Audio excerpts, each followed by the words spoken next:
Shalom kekasih Tuhan, berjumpa kembali dalam program The Miracle, yang mana program ini dapat memberikan inspirasi dalam kehidupan saudara.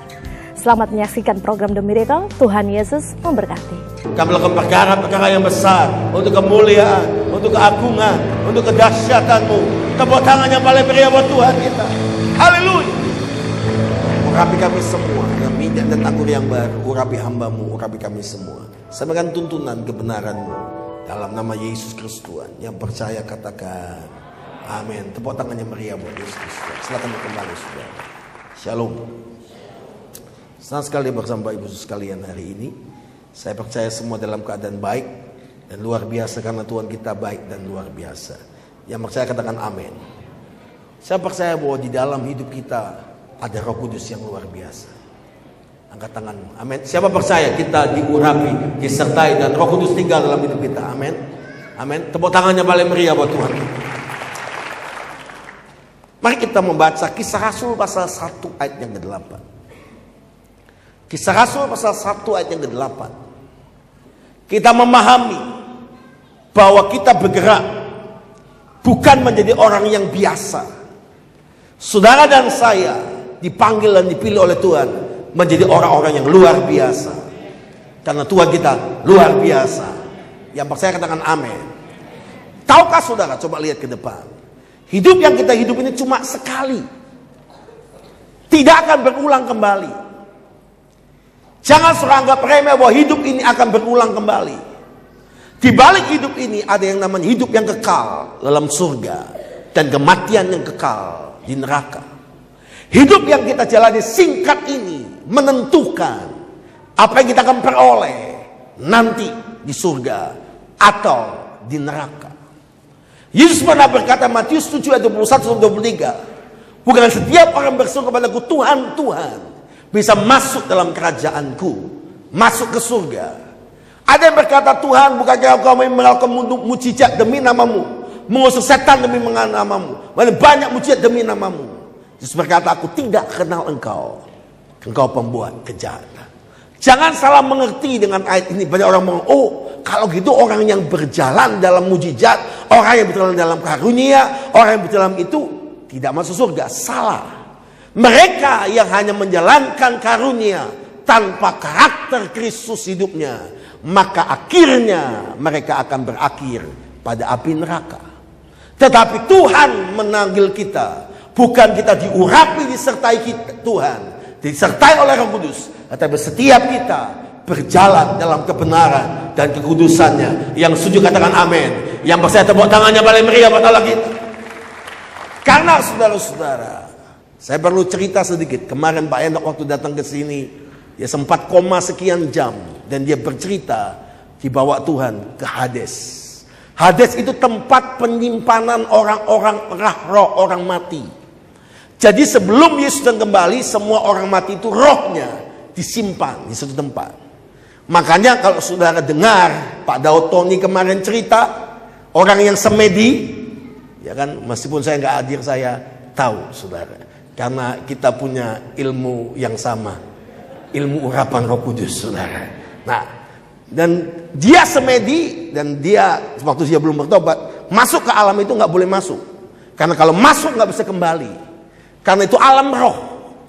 Dan itu bukan alam main-mainan. Percaya atau tidak bahwa itu alam itu ada. Dan waktu papa saya, Pak Henok, dibawa Tuhan dalam komanya ke sana, dia melihat bagaimana ada orang-orang tertentu yang menurut pemikiran kita itu pasti masuk surga. Ternyata dia disiksa di tempat yang namanya Hades itu. Maaf saudara-saudara, kalau hidup kita ini yang kita kerjakan dalam hidup ini sembarangan, dan kita tidak memaksimalkan yang Tuhan berikan dalam hidup kita, maka kita harus bertanggungjawabkan semuanya di hadapan Tuhan. Karena Alkitab mengatakan dengan jelas bahwa Tuhan memberikan karunia buat hidup kita. Yang setuju katakan amin. Tetapi karunia itu dikerjakan oleh roh yang sama. Dan ketahuilah, bukan berkata begini, kalau saya baca Matius 1:23, kalau saja orang yang bekerja dengan karunia saja, dia harus bertanggung jawabkan, apalagi yang dapat karunia Roh Kudus, punya Roh Kudus.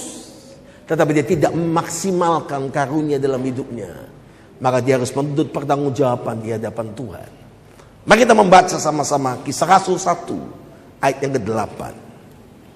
Kisah Rasul 1 ayat yang ke-8. Saya berdoa semua kita malam ini mendapatkan terobosan dalam hidup kita, naik next level berikutnya. Yang sudah katakan amin. Kisah Rasul 1 ayat yang ke-8. 1, 2, 3. Tetapi kamu akan menerima apa? Kuasa. Kalau apa? Roh Kudus turun ke atas kamu, dan kamu akan menjadi saksiku di Yerusalem, Yudea, Samaria, dan sampai ke ujung bumi. Yang setuju katakan amin. Tanpa Roh Kudus kita tidak bisa melawan dunia ini. Tanpa Roh Kudus kita tidak bisa mengalahkan dunia ini.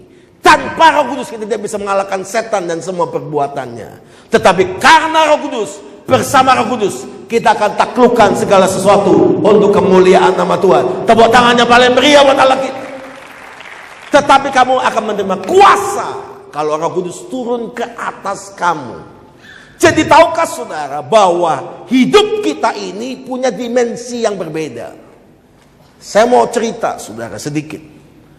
Tahukah saudara ada hamba Tuhan namanya David Chung Gi Cho menuliskan sebuah buku 4 Dimension, dimensi yang keempat. Dan karena dia mendapat pewahyuan Tuhan itulah, maka dia dipakai Tuhan menjadi gereja yang terbesar. Sempat antara 90-an, 88 sebetulnya, tahun 90-an sampai tahun 2005, 2007. Jemaatnya sekian juta. Dia mengubah negara Korea Selatan yang dulunya adalah mayoritas kekristenan itu sedikit. Jumlah orang Kristen tidak sampai 3%. Tetapi sekarang ini kalau saudara tahu, tiap detik 15 orang dibaptis dalam nama Yesus. Karena apa? Karena ada seorang dan sekian hamba-hamba Tuhan dan kebangunan rohani terjadi. Karena seorang hamba Tuhan menangkap, dan beberapa hamba Tuhan dan banyak hamba Tuhan di Korea Selatan menangkap pesan Tuhan ini. Manusia kita itu punya 3 dimensi. Dimensi tubuh, fisik ini. Dimensi yang kedua itu dimensi jiwa, pikiran, perasaan, dan kehendak. Dimensi yang ketiga adalah dimensi roh, dimensi spiritual. Percaya atau enggak, saudara dan saya beda dengan semua ciptaan yang ada. Karena di dalam surga ada rohnya Tuhan. Yang percaya katakan amin. Tetapi ternyata tidak sampai di situ. Semua manusia yang tidak kenal Yesus pun, yang tidak kenal Tuhan, tidak ada Roh Kudus pun, ada rohnya. Tapi roh huruf kecil itu mati dalam hidupnya, tidak bergerak apa-apa, tidak mengalami sesuatu. Kalau seorang ngerti sejak kita terima Yesus, nanti kita akan baca, tidak seorang pun akan mengaku Yesus Tuhan kalau bukan Roh Kudus yang bekerja dalam hidupnya. Tidak seorang mengaku Yesus adalah Tuhan dan Juru Selamat kalau tidak Roh Kudus yang bekerja dan menjamah hidupnya. Jadi saudara-saudara dikasih Tuhan, sejak roh kita, huruf kecil itu, dihidupkan oleh Roh Kudus. Karena perjumpaan kita dengan Roh Kudus lewat Yesus Kristus. Karena Yesus Juru Selamat, darahnya dicurahkan menebus dosa kita. Yang percaya katakan amin. Maka kita bukan lagi dalam dimensi yang ketiga. Kita masuk dimensi yang keempat. Itu dimensi surgawi. Dimensi firman-Nya. Dimensi kerajaan Tuhan. Yang percaya katakan amin.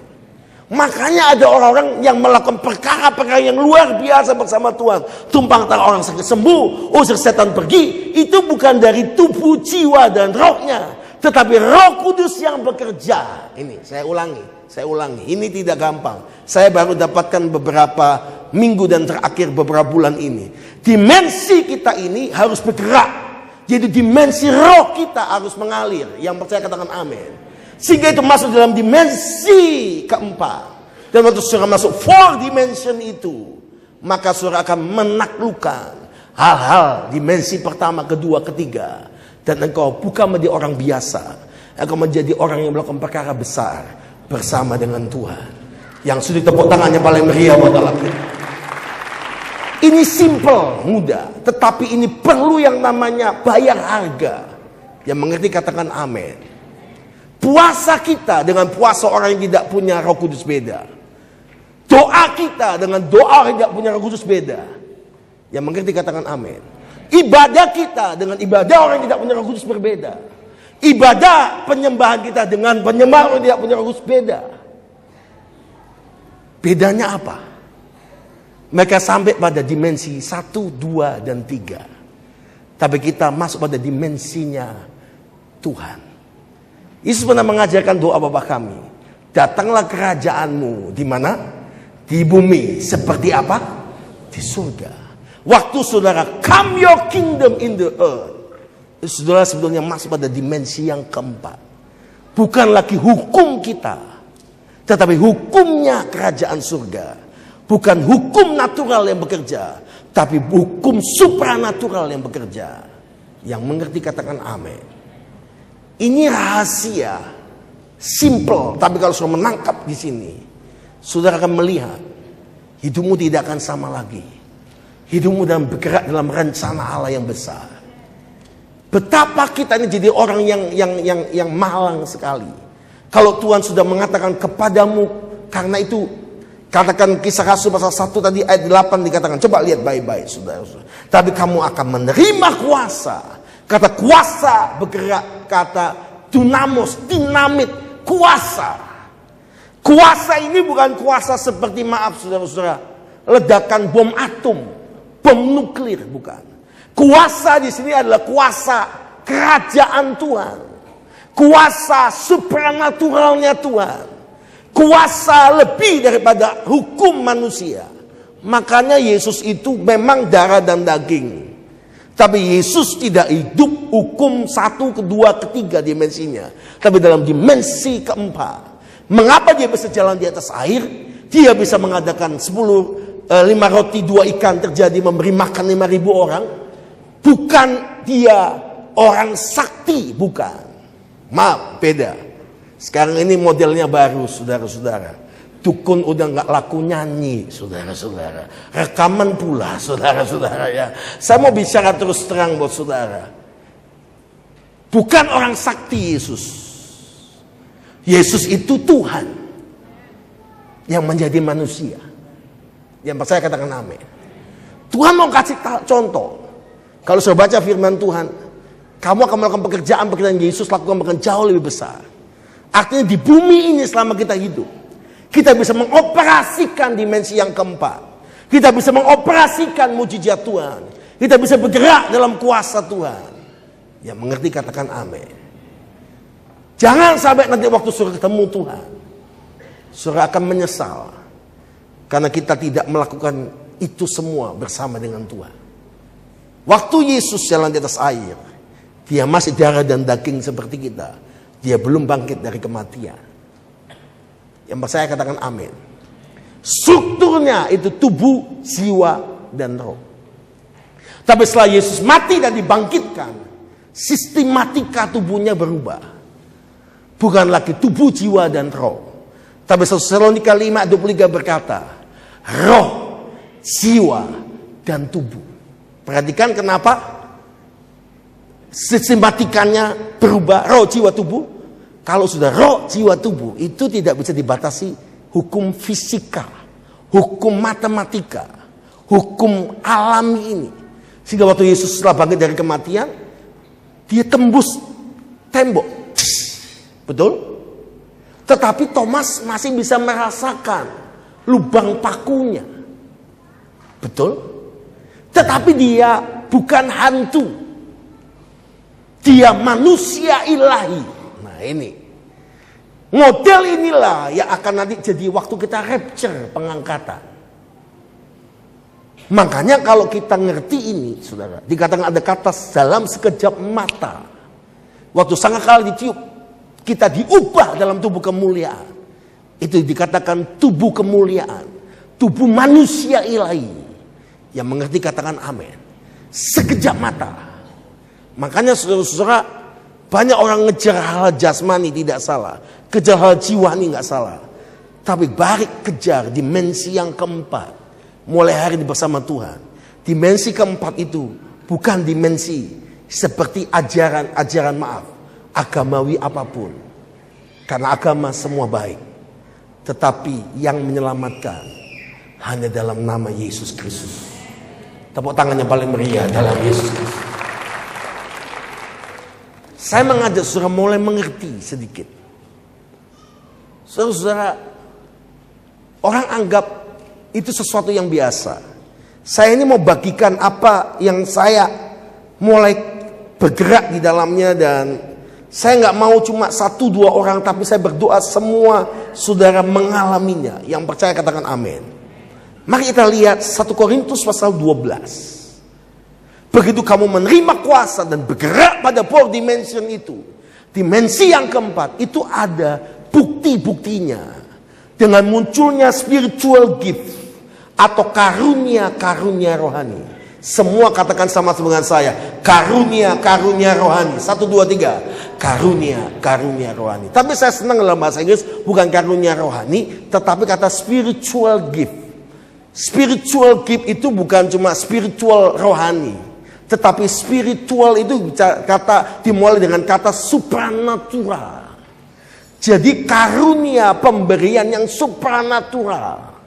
Artinya saudara manusia biasa, tapi engkau mengalami hal-hal yang supranatural bersama Tuhan. Bukan dari diri kita. Saya mau tanya buat saudara, dunia ini bisa memberi hal sakti apa enggak? Bisa. Tapi terbatas. Orang juga mengolah jiwanya, dia bisa lakukan hal-hal, maaf saudara-saudara, jalan di bara api segala. Itu sebetulnya bukan daripada Roh Kudus. Itu dari kekuatan manusia. Yang kita bicara ini bukan dari kekuatan manusia, tapi ini daripada Roh Kudus. Mungkin sebagian besar saudara kaget dan tercengang apa yang saya sampaikan. Sebetulnya ini ada dalam hidup kita. Sebelum kita sudah bergerak di dalamnya. Tetapi malam ini biar Roh Kudus mewahyukan kembali dalam hidup kita. Yang mengerti katakan amin. Ngomong sebelah kanan kiri saudara ngomong begini. Kamu orang yang mendapat kuasa supranatural. Ngomong, kamu orang yang mendapat kuasa supranatural. Ayo salami, kamu orang yang mendapat karunia supranatural. Yang percaya katakan amin. Yang percaya katakan amin. Ada orang kemarin saya ketawa, saudara, ketawa di kantor, hampir sakit perut, saudara. Ada orang ngomong begini sama saya. Saya itu nggak berani pandang wajahnya Pak Samuel. Ini saya nggak ngada-ngadain. Kenapa? Karena waktu saya pandang wajah Bapak, saya nggak berani lihat. Karena waktu saya pandang wajah Bapak, maka kalau Bapak ngomong apa saja, saya mesti ikut. Emangnya gua ini Didi Kobuse apa-apa? Saya heran. Jadi dia itu ngerjai sesuatu lah, ngerja project di sesuatu. Jadi waktu negosiasi urusan harga-harga giliran saya. Terus dia dapat bocoran gini, kamu kalau ketemu Pak Sam jangan lihat matanya, lihat wajahnya. Kalau kamu lihat wajahnya, Pak Sam nawar berapa, kamu nggak bisa membantah. Kamu masih ngasihin. Saya pikir gua ini apa begitu, ya kan? Tapi saya hampir sakit perut, saudara-saudara. Terus saya tanya, makanya dia sejak awal tuh ngomong tuh nggak berani lihat saya, lihat ke bawah, lihat ke sana, itu saudara. Nah, beberapa pejabat yang ketemu dengan saya ngomong begini, saya lihat Bapak itu ada sesuatu yang lain. Ini orang belajar kebatinan, kayak ada suatu aura di wajah Bapak. Saya pikir aura apa, saudara-saudara? Ya wajahku dari dulu begini aja gitu, saudara-saudara.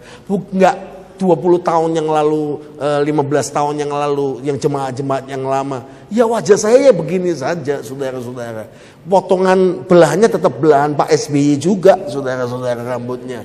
Enggak berubah, saudara-saudara. Ya kita enggak tua, enggak muda, awet tua kita, saudara-saudara. Jadi kita diawetkan, saudara-saudara. Sampai Jumat lalu, kita lagi urusan satu izin di sebuah rumah makan. Itu sampai ada pejabat tuh nggak berani lihat wajah saya, noleh aja gitu. Bayangin sudah ngomong sampai noleh gini terus. Saya pikir ini orang tengengen atau apa. Dia nggak tahan melihat orang yang sungguh-sungguh hidup dipimpin oleh Tuhan seperti Musa. Begitu Musa bergaul karib dengan Tuhan, wajah Musa bercahaya, penuh kemuliaan Tuhan. Kali ini wajah saya agak bercahaya karena lampu sorot, saudara-saudara. Jangan salah ngerti, saudara. Saya cerita ini supaya saudara ngerti. Jangan pikir, oh Bapak putih. Enggak, saudara-saudara. Biar saudara hitam legam. Kalau ada kemuliaan Tuhan, tetap memancarkan kemuliaan Tuhan. Amin. Amin. Jadi saudara-saudara, ini bicara apa? Bicara hal-hal yang supranatural. Mari kita baca sama-sama 1 Korintus pasal 12. Karena sama ini sudah belajar 1 Korintus pasal 12 tentang karunia-karunia rohani, saudara tidak bergerak dalam hal supranatural.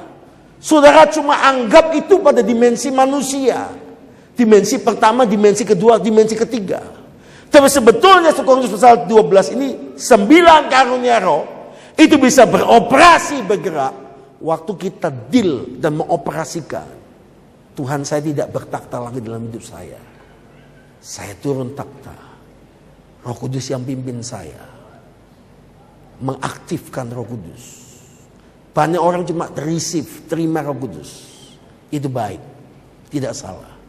Tapi beranikah saudara mengaktifkan Roh Kudus dalam hidup saudara? Bukan lagi cuma menerima Roh Kudus. Kita harus menerima Roh Kudus setiap saat. Yang percaya katakan amin.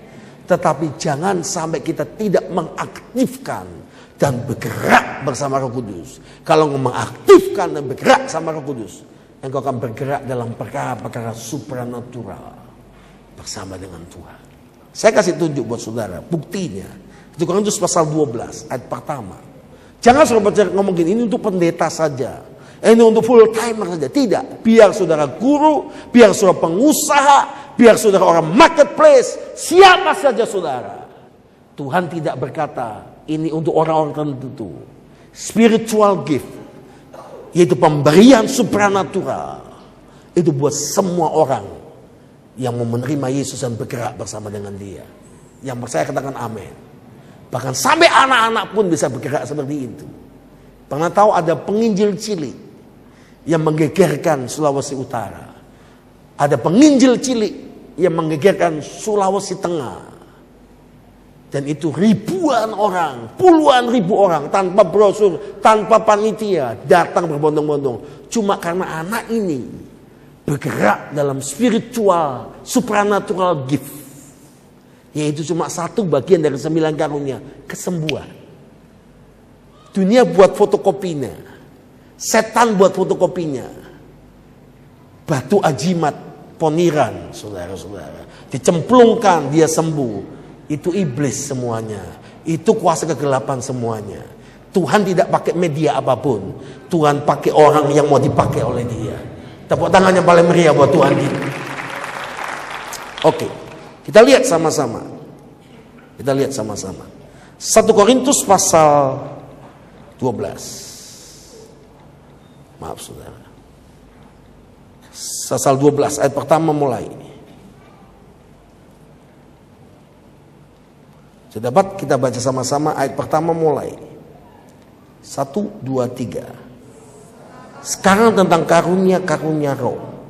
Aku mau saudara-saudara, supaya kamu mengetahui kebenarannya. Kamu tahu bahwa pada waktu kamu masih belum mengenal Allah, kamu tanpa berpikir ditarik kepada berhala-berhala yang bisu. 3.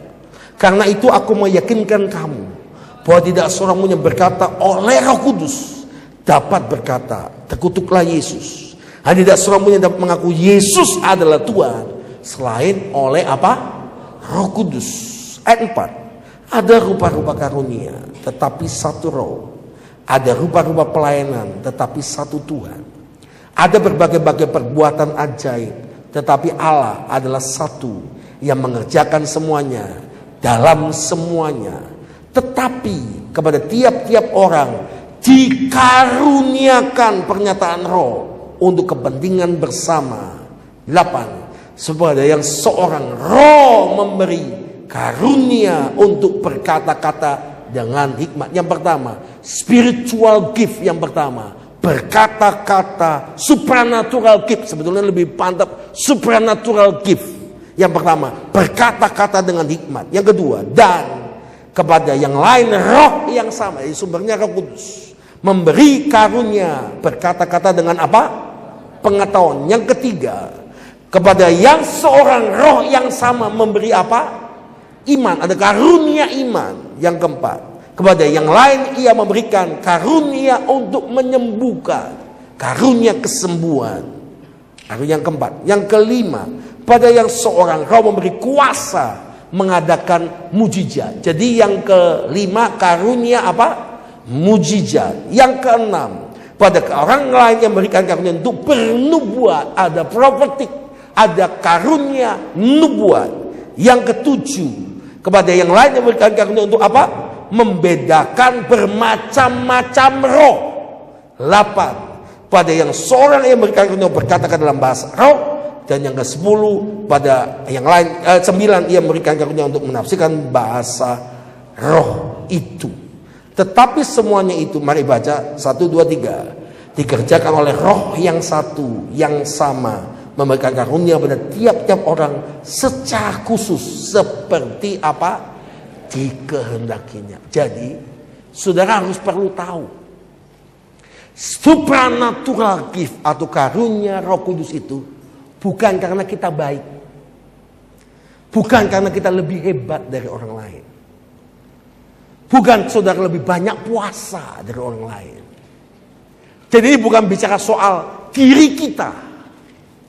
Hak prerogatif supernatural gift itu atau spiritual gift itu, 9 karunia roh itu, ayat yang ke-11, tetapi semua dikerjakan roh yang sama, memberikan karunia kepada tiap-tiap orang secara khusus, tidak semua, secara khusus, yang mau bekerja sama dengan Tuhan, yang mau bergerak bersama Tuhan. Yang percaya katakan amin. Yang percaya katakan amin. Seperti, perhatikan garis bawahi, kata yang dikehendakinya. Jadi Tuhan yang menentukan, Roh Kudus yang menentukan. Saudara itu dapat supernatural gift-nya, karunia rohaninya apa. Nggak bisa dipaksa. Nggak ada yang amin. Yang mengerti katakan amin.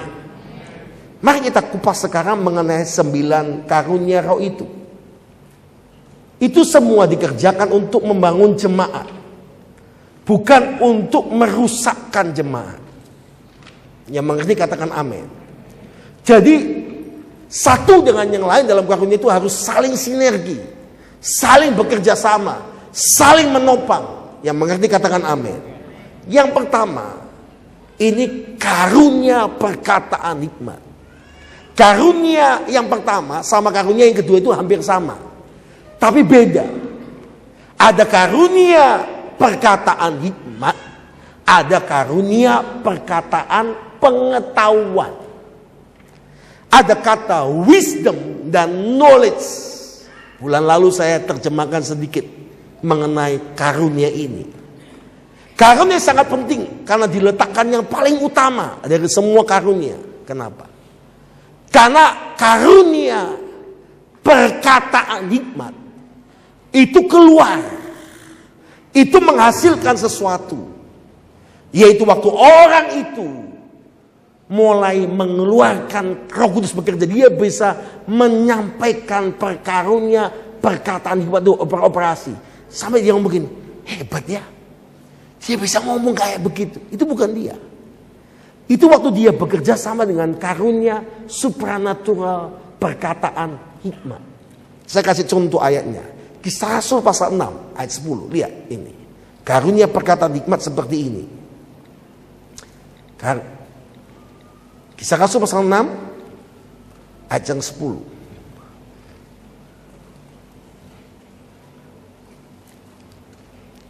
Ini pada waktu siapa itu? Kisah Rasul 6 itu pada waktu siapa?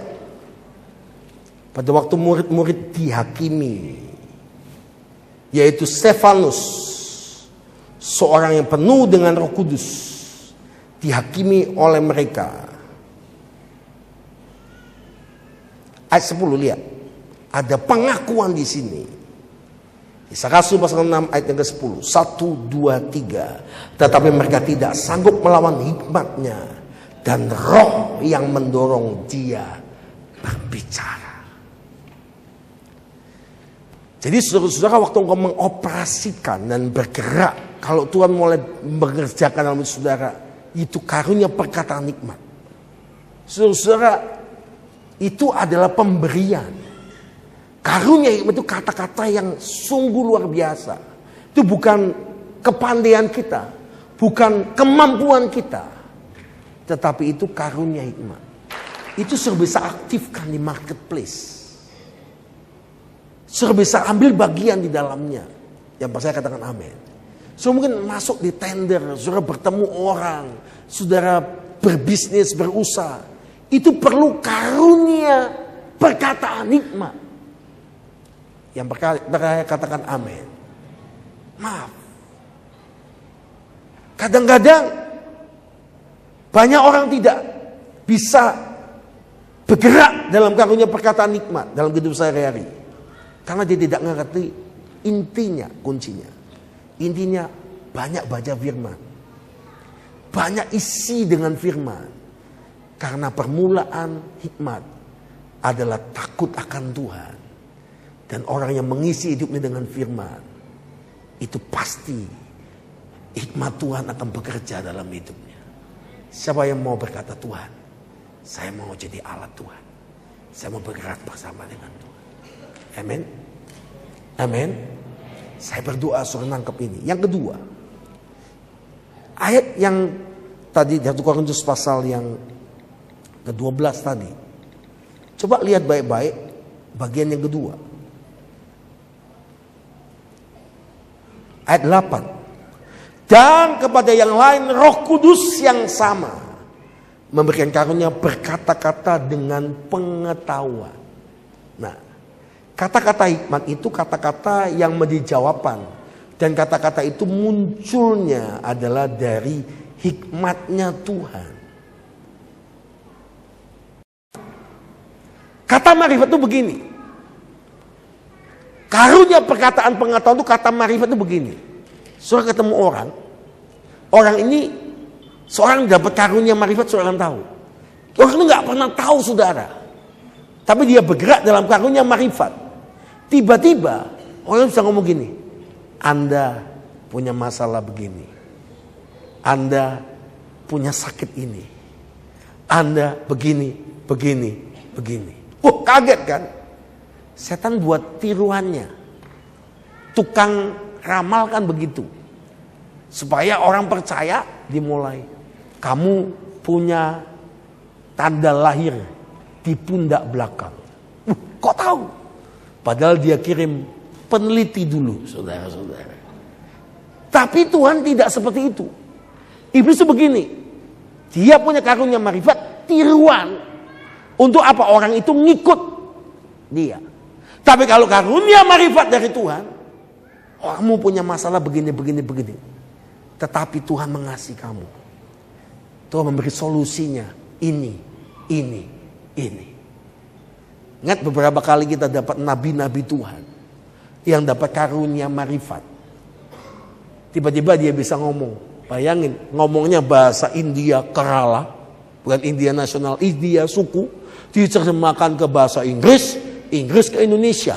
Itu kan kejauhan. Terus dia ngomong begini. Di sebelah pojok kiri. Ada orang bertato ini. Punya masalah asma. Dia punya duduk di baris ketiga. Bajunya kuning begini. Persis. Dan saya cek. Orangnya punya masalah sakit itu. Itu karunia perkataan marifat. Kayaknya setengah dukun klinik. Padahal bukan. Itu Alkitabiah. Lu gak ada yang amin. Yang percaya katakan amin. Contoh Daniel. Waktu dia Yusuf. Dia bisa mengartikan mimpi. Daripada raja-raja. Karena ahli nujum mereka tidak bisa mengartikan mimpi Firaun. Mimpi Nebukadnezar. Itu waktu mereka bisa mengartikan. Kalau sudah baca dalam bahasa aslinya. Itu karunia marifat itu bekerja. Karunia menerjemahkan hal-hal yang sulit itu terjadi. Saya berdoa, saudara akan mengaktifkan karunia perkataan marifat. Tapi hati-hati, bukan untuk saudara mengerjain orang atau menguasai orang, tidak. Tetapi untuk engkau dan saya membawa orang kepada Yesus Kristus dan mendapat mujizat daripada Tuhan. Tepuk tangan yang paling meriah buat Allah. Seperti Paulus, dia punya karunia seperti itu dan lain sebagainya. Saya langsung masuk karunia yang ketiga. Sampai di sini siapa yang nangkap? Sampai karunia hikmat, angkat tangan. Siapa yang nangkap, angkat tangan. Karunia marifat, nangkap. Amin. Nanti kalau saudara akan diberi pengertian. Ada orang datang mau utang. Nah ini saudara-saudara, beli bahan bangunan, mau ngejak kerjasama, tiba-tiba karunia marifat datang. Jangan, dia penipu. Gitu saudara ya. Tapi ada orang modelnya jelek, ngecek-ngecek, pakai celana pendek, pakai selop. Wah, ngomong begitu kan kerjasama. Kau itu bicara kerjasama sama dia. Ini orang yang kuutus. Itu karunia marifat bisa jalan. Enggak ada yang amin. Enggak ada yang amin. Oke. Karunia yang ketiga itu karunia iman. Ayo kembali lihat ayat 9. Kepada orang yang seorang roh yang sama. Perhatikan sumbernya Roh Kudus yang satu. Semua katakan bersama dengan saya. Roh Kudus yang satu. 1, 2, 3. Roh Kudus yang satu.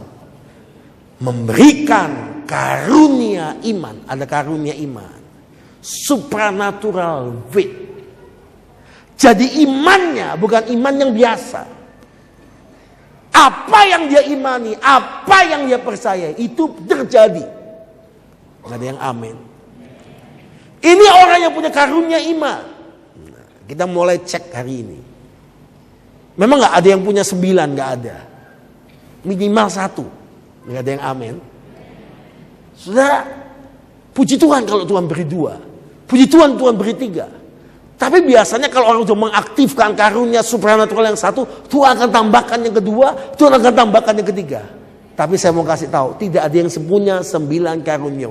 9 karunia roh. Hanya Yesus. Enggak ada yang amin. Ada yang orang salah khotbah, saya ini punya 9 karunia roh. Keliru saudara-saudara. Hanya dia yang sempurna. Enggak ada yang amin. Puji Tuhan, saudara punya 1. Karunia iman adalah orang ini dipakai untuk bergerak dalam hal-hal imannya. Yaitu mengerjakan hal-hal yang ajaib lewat imannya. Itu karunia iman itu masuk pintu gerbang mujizat. Nah, nanti saudara akan kaget. Apa bedanya karunia iman sama karunia mujizat? Sebetulnya orang yang bergerak dalam karunia iman itu akan membawa pada karunia mujizat.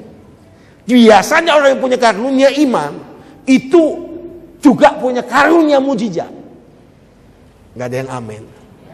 Ini karunia iman. Jadi saudara, kenapa saudara tidak mau punya iman yang besar? Keong saja punya rumah, masa saudara ngontrak terus? Gak ada yang amin. Saya berdoa jemaat di sini yang rumahnya ngontrak beriman. Tahun ini paling lambat awal tahun depan, kasih tambah perpanjangan waktu, punya rumah sendiri. Jadi sesuai imanmu. Tepuk tangannya paling meriah buat Allah. Gembalanya aja imannya agak edan kok saudara nggak mau punya iman yang besar. Lu nggak ada yang amin. Saya ini orang ngomong nekat, padahal saya nggak nekat. Cuma super nekat saya. Saudara, iman itu penting. Karunia iman ini penting juga. Coba lihat saudara. Coba tanya orang yang sukses yang besar itu. Tidak langsung jadi. Tidak dapat durian runtuh. Mulai dari percaya, beriman, percaya. Amin. Yang nggak punya rumah, masih ngontrak, bosan ngontrak. Tuhannya begini, Tuhan, keong saja punya rumah. Masa saya kalah sama keong? Lu nggak apa-apa saudara-saudara. Amin. Amin. Tuhan beri saya rumah. Lu, saya dulu begitu. Ini tanya istri saya, sama kami. Kami pindah ke Balikpapan, mulai pelayanan kami di Surabaya punya rumah. Kami jual rumah kami untuk waktu kami pelayan di sini. Kami mulai ngontrak. Jadi saya ngomong, Tuhan, kamu kan punya langit bumi semuanya. Masa rumah upil saja, istilahnya bahasanya. Tuhan nggak kasih buat kami. Kayak beriman Tuhan. Rumah yang di Jalan Sorong itu dikelilingi sama istri saya. dikelilingi doain. Ini jadi rumah saya, jadi rumah saya. Saya sempat cari rumah lain selain rumah itu dulunya. Saudara, niku. Cuma karena dulunya jadi udah deal harganya, sudah satu rumah deal harganya padahal nekat juga. Saudara, itu cuma selisih lukisan, asalnya lukisan ruang tamu itu including.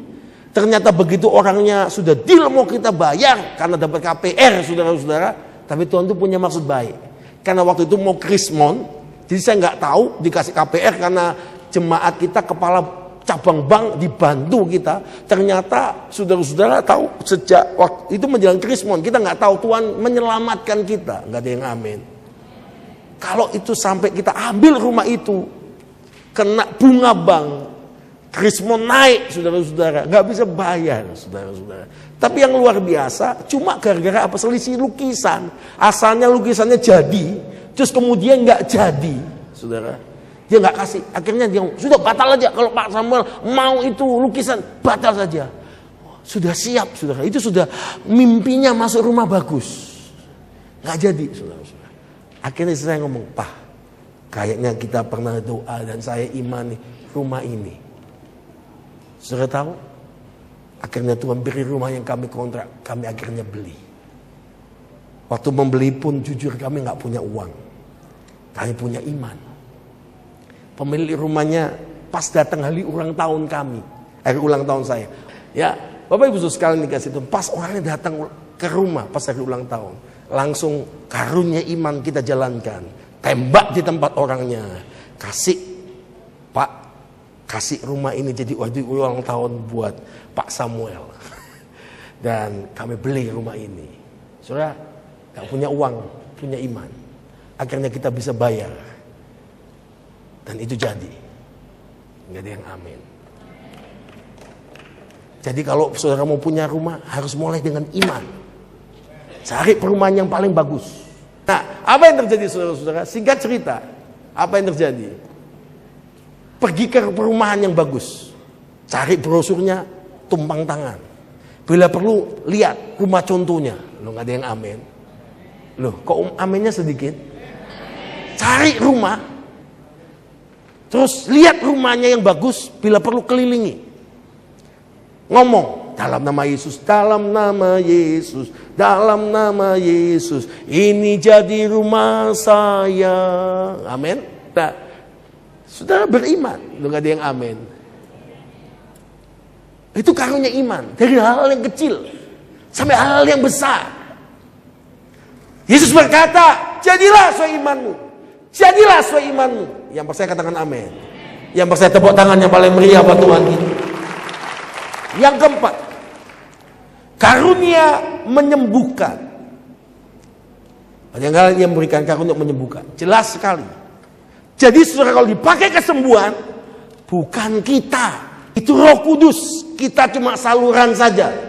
Yang mengerti katakan amin. Artinya kalau Tuhan mau berkata cukup, diambil. Saudara nggak bisa buat apa-apa. Makanya jangan sombong, jangan memonopoli itu. Itu cuma pemberian. Yang kelima, kepada yang sudah memberi kuasa mengadakan mujizat. Waduh, ini seperti Elia. Ngomong langit tidak boleh turun hujan, tidak turun hujan. Langit menurunkan hujan, turun hujan.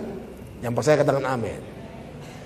Seperti Musa, ambil tongkat, diangkat, laut terbelah.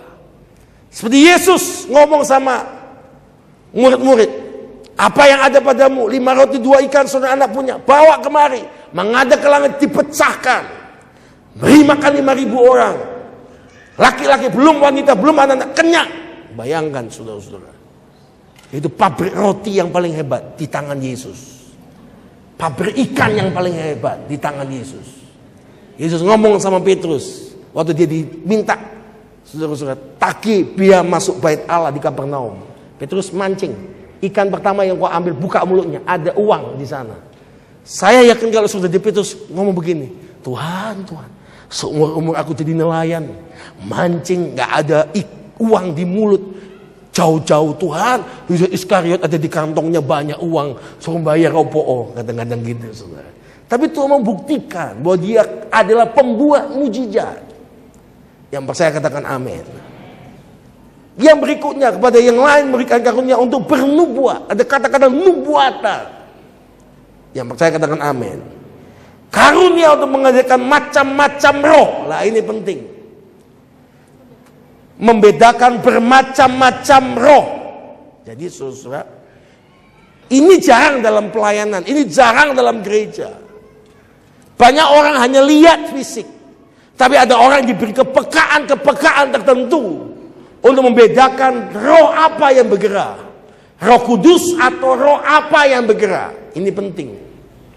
Hati-hati saudara-saudara, akhir zaman ini banyak mesias palsu, penyesat kata Alkitab, gampang mengujinya, gampang membuktikan dia dari Yesus atau bukan. Simple. Kalau buahnya itu kepada Yesus Kristus dan buahnya itu adalah kasih, pengampunan, kemurahan, itu benar adanya. Yang percaya tepuk tangannya paling meriah buat Tuhan kita Yesus. Yang berikutnya, karunia mengadakan berkata-kata dalam bahasa roh. Jadi bahasa roh itu ada karunia berkata dalam bahasa roh. Yang berikutnya, pada yang lain memberikan karunia menafsirkan bahasa roh itu. Saya punya pengalaman saudara tentang menafsirkan bahasa roh. Jadi kalau sudah baca Kisah Rasul pasal yang kedua, coba kita lihat Kisah Rasul pasal 2. Jangan kaget ya. Pada waktu 120 murid-murid ini kepenuhan Roh Kudus di loteng Yerusalem. Sebetulnya bahasa roh yang mereka terima itu ada dua macam. Glosolalia dan senolalia. Semua katakan sama-sama dengan saya, glosolalia dan senolalia. 1, 2, 3. Glosolalia dan senolalia. Glosolalia itu begini. Artinya, roh kita, roh manusia berkata-kata dengan Tuhan dan tidak bisa diterjemahkan. Itu yang disebut dengan Roma pasal 8. Roh Kudus membantu kita untuk berdoa. Kita nggak ngerti harus berdoa. Itu bahasa sandi, seperti bahasa telegram, yang bisa nerima dan ngerti cuma pengirim dan penerimanya saja. Itu glosolalia. Titit. Oh, awas bahaya, siaga. Ini ada musuh mau datang. Ada. Itu cuma titit sama. Ada orang bahasa roh. Oh, gitu. Jangan mengolok, saudara. Itu glosolalia. Itu rohnya dengan roh Tuhan yang berbicara. Tapi yang dimaksud ada bahasa roh yang bisa diterjemahkan senolalia. Itu kepada yang lain diberi karunia untuk menafsirkan. Saya kasih bukti ayatnya supaya saudara ngerti. Kisah Rasul pasal 2. Glosolalia dan senolalia ini. Ketika tiba hari Pentakosta, Kisah Rasul 2, semua orang percaya berkumpul satu tempat. Tiba-tiba turun dari langit suatu bunyi setiupan angin yang memenuhi seluruh rumah di mana mereka duduk. Dan tampaklah pada mereka lidah menyala api yang berdebaran hingga pada mereka masing-masing. Maka penuhlah mereka dengan Roh Kudus. Perhatikan, penuhlah mereka dengan Roh Kudus. Tanda awalnya, waktu mereka penuh Roh Kudus, mereka mulai berkata-kata dalam bahasa-bahasa yang lain. Bahasa-bahasa yang lain ada dua, glosolalia dan senolalia. Lihat buktinya. Seperti yang diberikan roh itu kepada mereka untuk mengatakannya. Waktu di Yerusalem dia orang Yahudi yang salah Israel, bangsa di sekolong langit ini. Ketika turun bunyi itu berkumpul orang banyak. Mereka bingung karena mereka masih mendengar rasul-rasul itu berkata dalam bahasa mereka sendiri. Dan mereka tercengang dan heran. Lalu berkata, bukankah mereka semua berkata orang Galilea? Karena ngomongnya orang Galilea, tapi lihat bagaimana mereka mungkin masing-masing mendengar mereka berkata bahasa kita sendiri. Itu bahasa yang kita pakai di negeri asal kita. Kita orang Partia, Media, Elam, penduduk Mesopotamia, Yudea, Kapadokia, Pontus, Asia, Frigia, Famlia, Mesir, daerah Libya, dikatakan Kirene, pendatang dari Roma. Baik orang Yahudi maupun penganut agama Yahudi, orang Kreta, orang Arab, kita mendengar kata-kata dalam bahasa kita sendiri tentang perbuatan yang besar yang dilakukan Allah. Jadi orang-orang Galilea itu adalah orang-orang yang tidak ngerti bahasa yang lain. Tapi waktu mereka dipenuhi Roh Kudus, mereka mulai berkata-kata dalam bahasa-bahasa yang baru. Itu ada glosolalianya, ada senolalianya. Glosolalia itu tidak dimengerti oleh manusia. Senolalia itu orang ini kan dia orang Galilea. Kenapa dia ngomong bahasa kita? Kenapa dia ngomong bahasa yang bukan ngomongannya? Jadi saudara contoh, nggak usah jauh-jauh, gampangnya begini. Saudara nggak bisa bahasa Inggris plus, nol botol. Tiba-tiba waktu Roh Kudus bekerja, saudara berkata dalam bahasa roh, menurut saudara, itu senolalia, tiba-tiba saudara ngomong Inggris yang lancar. Orang itu bingung, ini kok ngomong bahasa Inggris? Terus orang itu ngomong senggol, dia nggak tahu bahasa Inggris. Kok bisa? Itu senolalia. Saya kasih kesaksian. Satu kali, waktu kami di gereja di Petani di Surabaya, di Manyar, waktu itu masih di awning, bukan di gereja Manyar, tapi di awning, jemaat 1000-an. Itu ada ibu-ibu panti jompo di sana, mbok-mbok, you understand for mbok-mbok? Itu nggak bisa bahasa Indonesianya pun patah-patah, tapi dia bahasanya bahasa Jawanya mendok.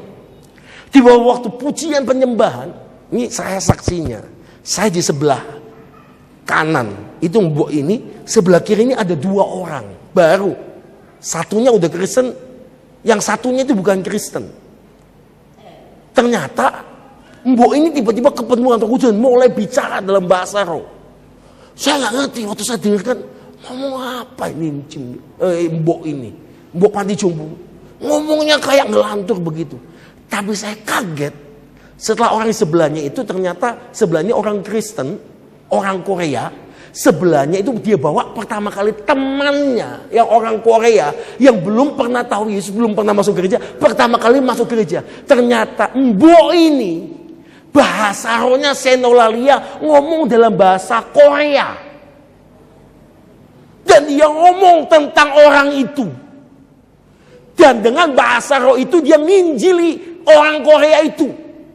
Orang Korea itu bingung. Kok dia tahu nama saya? Kok tahu tempat tinggal saya? Kok tahu dosa-dosa saya? Kok saya ditegur dengan bahasanya? Terus itu orang Korea itu nangis di jamaah Tuhan dan terima Yesus pertama kali. Selesai itu didoakan pendeta, dia maju terus dia dengerin mbok itu. Mbok hamida, terima kasih gitu ya. Lain sebagainya. Ajak masa Korea. Mbok itu boten sakit, boten ngertos. Ngerti maksudnya? Ngerti maksudnya? Itu senolalia. Itu persis Kisah Rasul pasal 2. Pada waktu Roh Kudus bekerja, ada 120.000 orang murid-murid, 120 orang murid-murid di lautan Yerusalem. Mereka bisa khotbah, bisa bahasa roh, ngomong dalam bahasa-bahasa mereka. Dan semua orang itu tahu itu perbuatan ajaib dari Tuhan. Dan akibatnya setelah itu, berapa sekali Petrus berkhotbah, berapa orang dibaptis? 3.000 orang dibaptis. Tepuk tangannya paling meriah buat Tuhan kita Yesus. Tepuk tangan lebih meriah lagi buat Tuhan. Saya berdoa, kita masuk pada dimensi supranatural yang Tuhan. Kita masih harus bekerja. Kita harus lakukan yang terbaik dalam hidup kita. Tapi kita bukan orang biasa. Kita menjadi orang yang melakukan perkara besar bersama dengan Tuhan. Saya berdoa 9 karunia roh itu akan bergerak maksimal, masing-masing sesuai pemberian Tuhan. Dan saya percaya kita menjadi orang-orang yang diberkati, orang yang luar biasa, melakukan perkara ajaib bersama dengan Tuhan. Saya tidak akan minta lain dari Tuhan malam ini. Saya hanya akan minta Roh Kudus mencurahkan karunia Roh Kudusnya, supernatural gift ini pada setiap kita. Saya mengajak begini, sebelum kita doa untuk setiap kita, doa pengurapan, saya minta saudara-saudara minimal begini, Tuhan, saya mau, saya rindu, supaya kita bebas.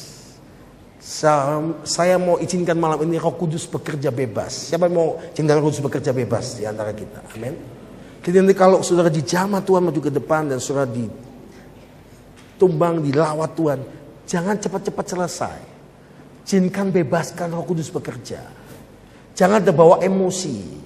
Tapi betul-betul Roh Kudus yang bekerja atas kita. Yang mengerti katakan amin. Sebab itu kita nggak mau terikat liturgi. Kita belajar untuk mendahulukan Roh Kudus di atas segala-galanya. Yang percaya katakan amin. Semua sepakat dengan saya? Saya sebagai pemimpin harus minta kesepakatan. Karena kita satu tubuh dalam Tuhan. Siapa yang sepakat? Lambaikan tangan saudara. Amin. Tepuk tangan yang paling meriah buat Tuhan. Sebelum kita akan mendoakan untuk saudara mendapatkan supernatural gift ini. Karunia yang supernatural ini.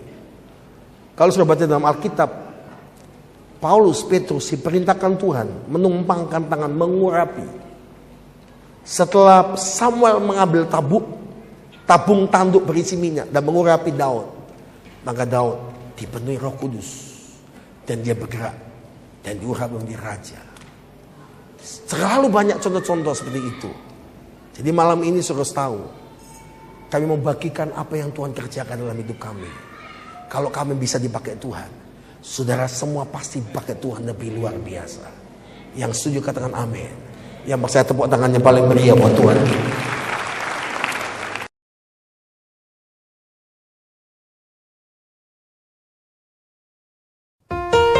Ajar aku ya Bapa, untuk datang kepadamu, mengakui dosa dan pelanggaranku. Ku tak mau hidup dengan rasa tertuduh, tertekan, takut, dan menjalani hidup ini dengan lebih sulit lagi. Hanya kepadamu Tuhan, ku memohon pengampunanmu. Terkadang ku salah memilih jalan hidupku. Ku sadar segala salahku, ku menyesal ya Allahku. Tak pernah kau ingat segala pelanggaranku. Kau mengasihi hidupku, hidupku hampa tanpa dirimu. Ku berdiam diri, masuk dalam hadiratmu.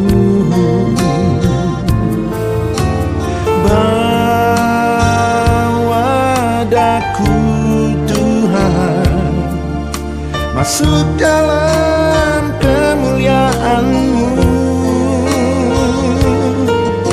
masuk dalam kemuliaan-Mu.